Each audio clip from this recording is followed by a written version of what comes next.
Good morning. Ngasigi video happy minarase ko. Ado ngasi se cherau su oire ko ma'am. Do happy cherau ba hambada aduga April gi tang tara mari irai numit ko.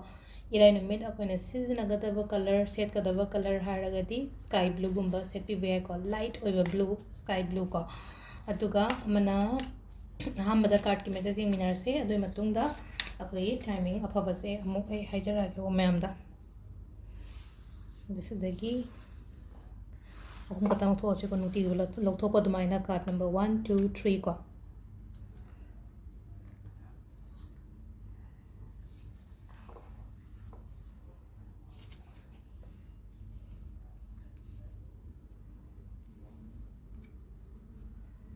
Today can be resi ko.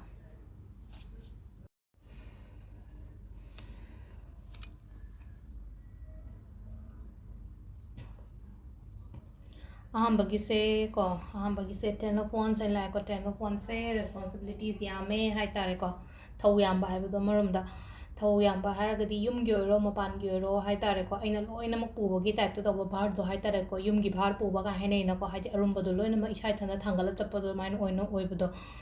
ado ketang isha gi oina khara isha gi so khanbiu ko hadi mayam gi tawbuna tawbune mayam gi haragadi yum manung gi ke gi mayam gi tawbuna tawbune isha gi so ai si su important oi ko habado ko isha da important piraga na hena hai tare ko life se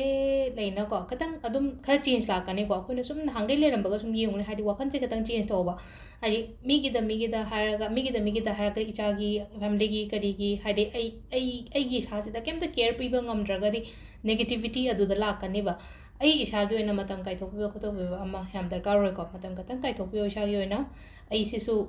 special oi ko han isha thanda khanja ba do aduna haidi sida ko kitang no haiba tamo thabain khang da yen tho oi thanda loina makshu gano ko ani su basina aham bai smile re ko adu ani su bagi sina haidi something good hai tare ko something good is coming your way na har ko hadi keno ma afaba lakpa haraga di keno ma aingon da pirakpa oiro hai tare ko phangba oi bu do hai tare ngasi gi oina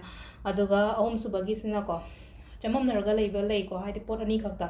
ado aina khwaidagi pamjaba lambi du doina challo hai tare ko thabaki da oiro mi gi da oiro ko keno ma confusion gum ba yam leiraga di ko ado sida mu apoina guidance lo be ko mingon dagi aigi mathak thong pade kai te guidance lo bera tarot reading to bera ko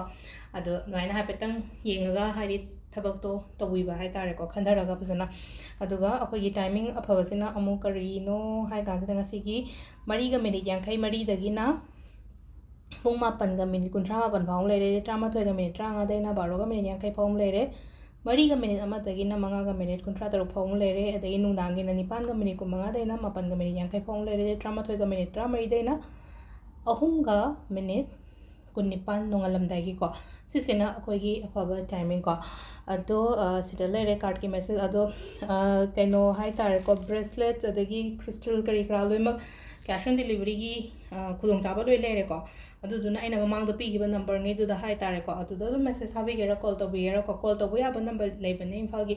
adudi call to biro aduga ai gi number leibang ne ngon da whatsapp ko to biro ko ai gi da call di aina pa kala ro ado khoi ki 7 chakras ki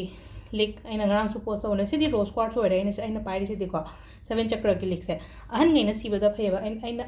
hazi imphal da leiduna hari message ta oidone ba ko amethyst na mo hadi health ki kai ki phaiye amethyst 7 chakra ki kana bam su lere aduga amethyst ahan na makok nuai taba ko taba gumba lebe se ko hadi khwade gi best stone ne bang hadi lari ki da oiro kai no gi da oiro ko aduna hadi adu gumba adagi ate akoi gi bp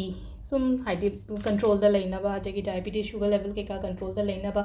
adum bagi crystals su loina available oira bane ko je aduna adum habi pa yani ko requirement leiraga di aduga aina je haji yum thilakpa gi kudong cha su leire na ko adu sid leire khogi ngasigi video se ko ma'am thank you